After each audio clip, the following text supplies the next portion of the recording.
na konting anuan, babas agad.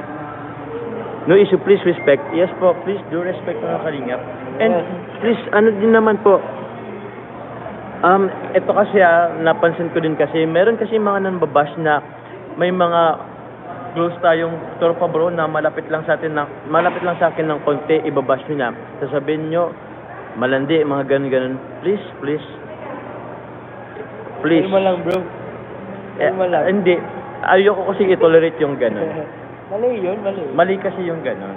Alam nyo, nasasaktan ako dahil din kasi yung mga taong sinusuportahan ako tapos gaganunin nyo sila. Kaya mo na sila, bro. Magkape na lang tayo mamaya.